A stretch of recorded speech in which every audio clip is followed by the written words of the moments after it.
नमस्कार, capital TV का खास शो राहुल का अग्निपथ देख रहे हैं आप और मैं हूं आपके साथ दिव्या सिंह। दिल्ली के रामलीला मैदान में इंडिया ब्लॉक की लोकतंत्र बचाओ महारैली का आयोजन हुआ।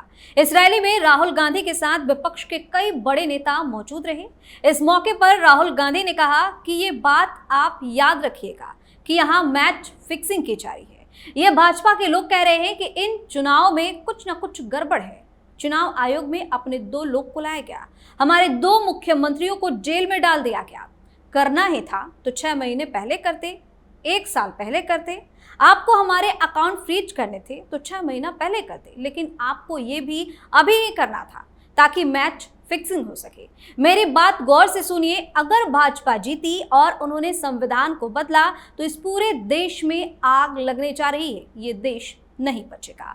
आज इसी पर चर्चा करेंगे। मेरे साथ इस स्टूडियो में मौजूद है कैपिटल टीवी के एग्जीक्यूटिव एडिटर राजीव जी। सर, आपका स्वागत है। धन्यवाद। ये किस तरीके की बात आज इंडी ब्लॉक के महारैली में राहुल गांधी ने कही है? देखिए, राहुल गांधी जिस मंच पर जाता है वहां पर अगर विवाद न हो, विवादित बयान न हो और उससे समस्याएं खड़ी न हो, ये तो आश्चर्य हो सकता है। लेकिन अगर वो जाए और विवाद पैदा हो तो यह आश्चर्य की बात नहीं है, क्योंकि राहुल गांधी के एक एक शब्दों को सुनकर देखिए कि इसमें एक भी ऐसा सेंटेंस नहीं है जिसके आधार पर राहुल गांधी के खिलाफ केस नहीं होने वाला, मुकदमा नहीं होने वाला। कांग्रेस अपने ही जाल में नहीं फंसने वाली है। ये कोई भी एक ऐसा सेंटेंस नहीं है। पहली बात तो जो ये रैली की गई, जिसको ये महारैली कह रहा है, महारैली अगर ये होता है तो रैली किसको कहते हैं?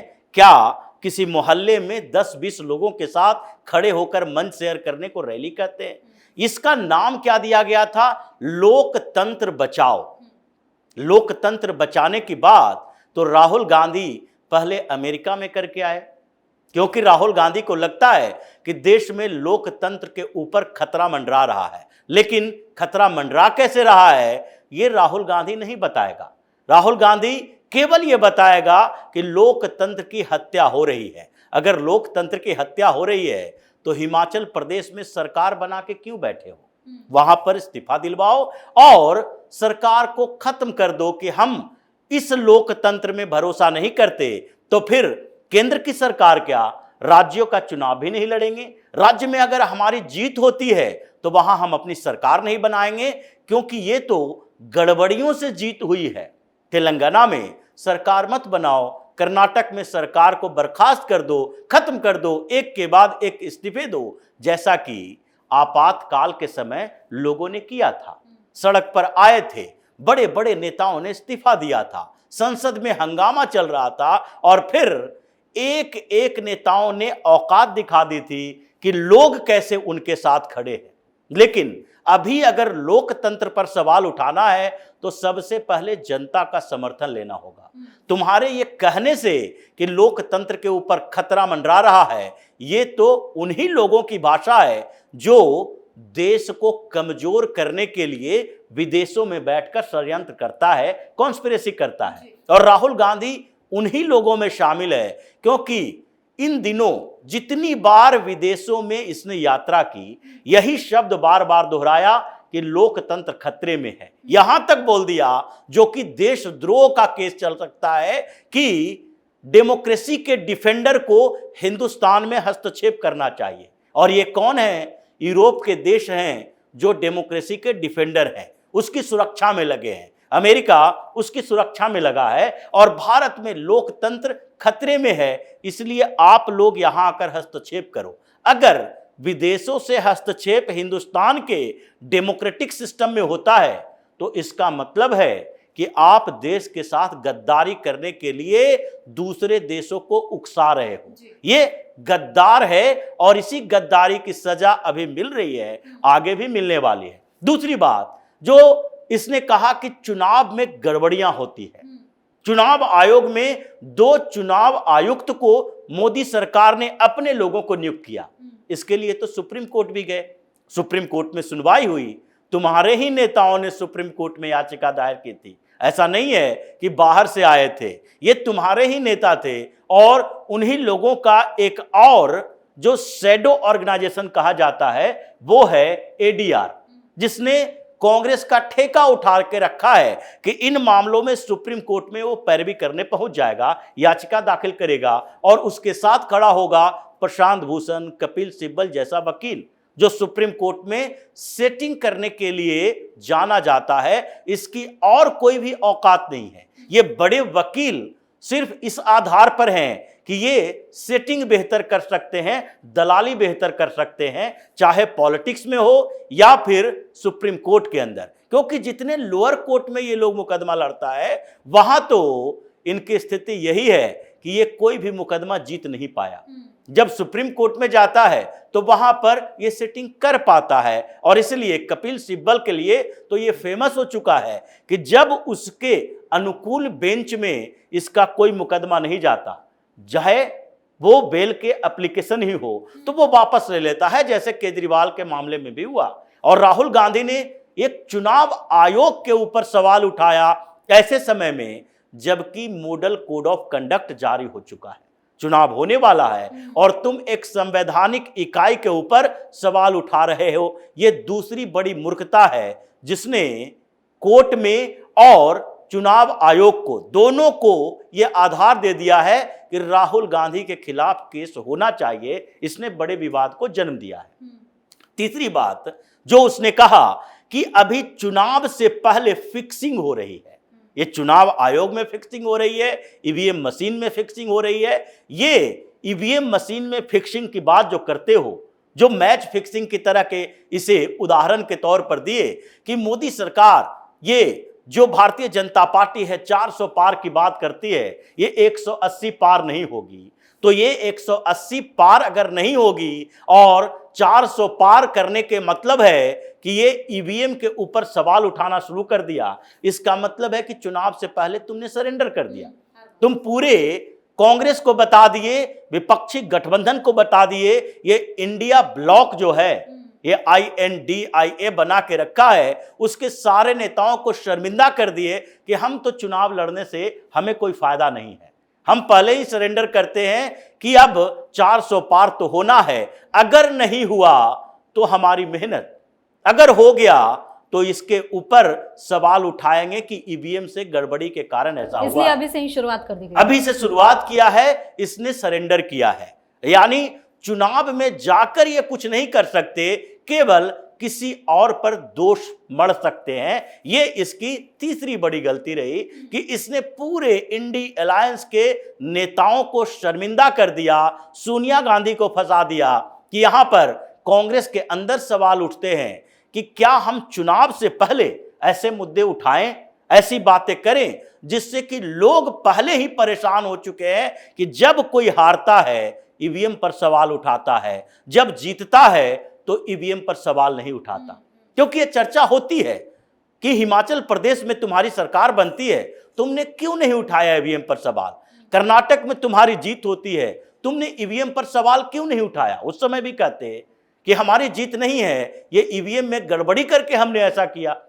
जब तेलंगाना में तुम्हारी जीत होती है तो भी यही बात करते। यानी कि जिन जिन राज्यों में तुम्हें जीत मिले उसमें ईवीएम सही था, और उसी दौरान अगर दूसरे राज्यों में भारतीय जनता पार्टी को जीत मिले तो वहां ईवीएम में गड़बड़ी की गई। सरकार तो तुम्हारी थी राजस्थान में तुम्हारी सरकार को हरा के भारतीय जनता पार्टी आई है और वहां पर तुम्हारे प्रशासनिक व्यवस्थाएं थी, तो क्या तुम ईवीएम में गड़बड़ी नहीं कर पाए जो वहां पर तुम्हें हार का सामना करना पड़ा? ये स्थितियां ऐसी है जिसके कारण कांग्रेस के नेता भी नाराज हैं। सोनिया गांधी इन सवालों का जवाब देते देते परेशान हो जाती है और ये बार बार कहा जाता है कि ये गांधी नेहरू परिवार है। जो परिवार है उसमें ये परंपरा बनी हुई है, जब बेटा बड़ा हो, राजनीति में एक्टिव हो, तो वो अपनी मां पर हावी होगा, बाप पर हावी होगा और उसे राजनीति से ऐसे दूर करेगा जैसे एक्टिव भी है और इनएक्टिव भी है। राहुल गांधी उसी में से है। जैसे संजय गांधी था वैसे राहुल गांधी अब बन चुका है कि हम कोई फैसला लेंगे उसमें आप हस्तक्षेप नहीं कर सकते। और इसी बात को लेकर कांग्रेस के जो भी बुजुर्ग नेता हैं, जो एक्सपीरियंस वाले नेता हैं, वो सब नाराज चल रहे हैं और सोनिया गांधी से जवाब मांगते हैं कि राहुल गांधी को या तो चुप रहने के लिए कहो या जो बात बोलते हैं उसका डिस्कशन होना चाहिए कांग्रेस के प्लेटफॉर्म पर कि हमें किन किन मुद्दों को लेकर लोकसभा चुनाव में जाना है।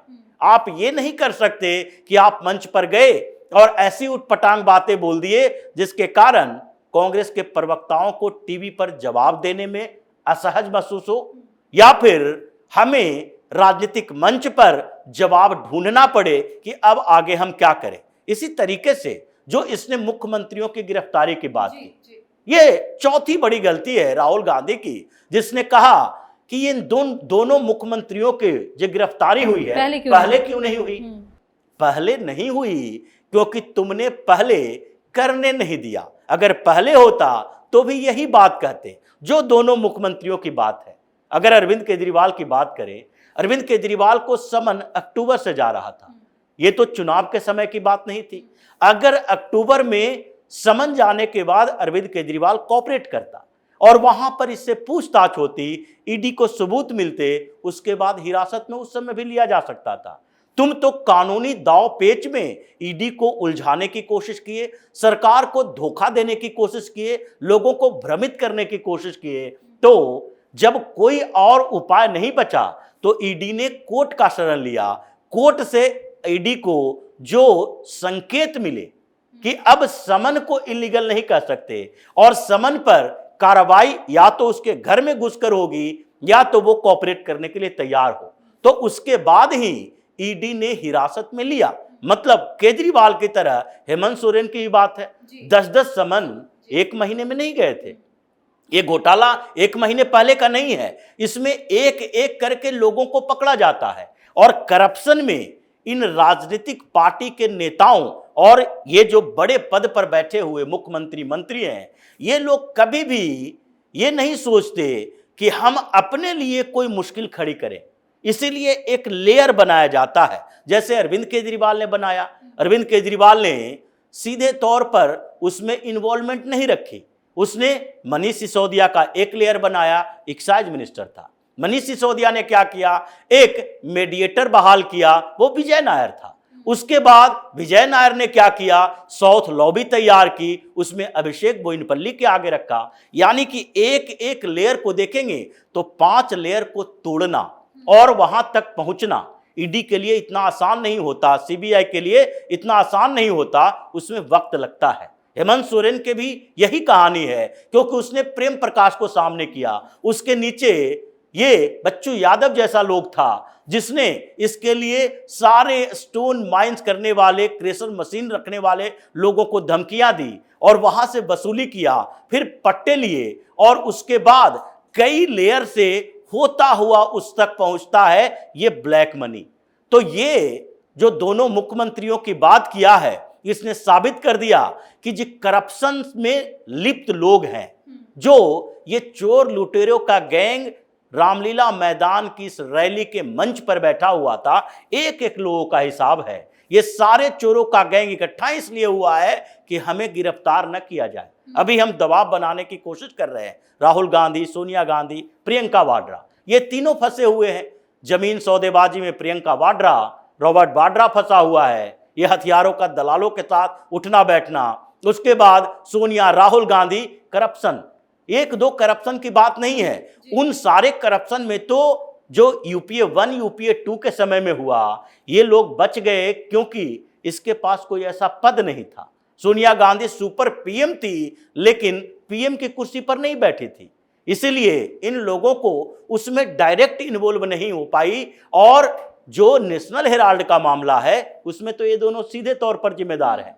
दोनों ने 5000 करोड़ की संपत्ति हड़प ली नेशनल हेराल्ड की। इसीलिए जितने लोग वहां शामिल थे, चाहे उद्धव ठाकरे हो, अखिलेश यादव, गोमती फ्रंट के मामले में अभी इन्वेस्टिगेशन चल ही रहा है। तेजस्वी यादव जैसे लोग, जिसके ऊपर एक नहीं कई मुकदमे हैं, करप्शन के कई चार्जेज हैं। लालू प्रसाद यादव से लेकर तेजस्वी यादव, मीसा भारती, रोहिणी आचार्य और ये सारे जो राबड़ी देवी तक, पूरा का पूरा परिवार करप्शन के दलदल में घिसा हुआ है। इन लोगों ने ये तैयारी शुरू की थी कि करप्शन के चार्जेस जिस तरीके से हम लोगों को जेल जाने का रास्ता तैयार कर रहा है, दबाव बनाना जरूरी है। और इसलिए ये एक और बड़ी गलती राहुल गांधी की रही कि करप्शन को इसने मंच से सपोर्ट किया। करप्शन को सपोर्ट करना यानी कि जो तुम घूम घूम कर कहा करते थे कि अगर कोई करप्शन करता है तो उसको जेल जाना चाहिए। अरविंद केजरीवाल के लिए तुमने कहा था तेलंगाना की रैलियों में कि अरविंद केजरीवाल शराब घोटाले में शामिल है, के कविता का जिक्र किया था। क्यों?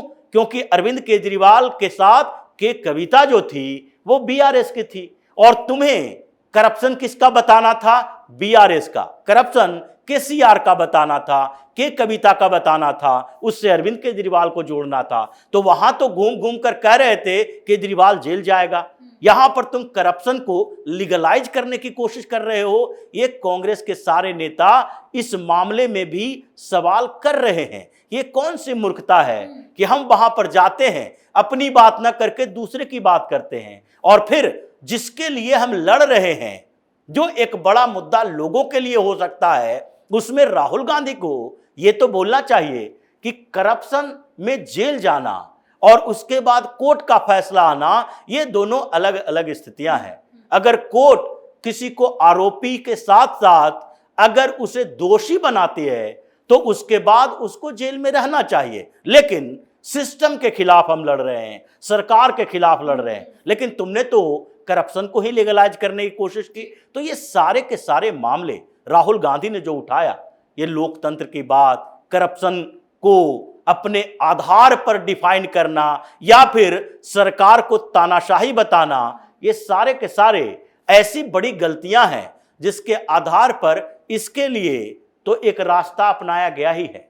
जो 12-13 नेता मंच पर उछल कूद मचा रहे थे, उन सब के आधार को देखें तो ये सारे के ऊपर करप्शन के चार्जेज हैं और जो 95 बड़े नेताओं की लिस्ट तैयार है ईडी के पास, उन लोगों को एक एक करके समन भेजा जाएगा। ये चुनाव से मतलब नहीं है, चुनाव होगा तभी भी, चुनाव खत्म हो जाएगा तभी भी इन लोगों को भेजा जाएगा। और सोनिया गांधी कांग्रेस के अंदर फंसकर छटपटा रही है कि किस मूर्ख आदमी को हम आगे बढ़ाने का मौका दे रहे हैं जो पार्टी के लिए भस्मासुर साबित हो रहा है। जी, बहुत बहुत धन्यवाद सर तमाम जानकारी के लिए। धन्यवाद। तो जिस पार्टी ने देश में संविधान को बदला, आपातकालीन लगाई, वही आज देश में संविधान को बचाने की बात कर रहा है। राहुल गांधी हर बार कुछ ना कुछ ऐसा बोलते हैं जिसके बाद चारों तरफ से खुद ही गिर जाते हैं। आप अपनी राय हमें कमेंट करके जरूर बताएं और देखते रहिए कैपिटल टीवी। नमस्कार।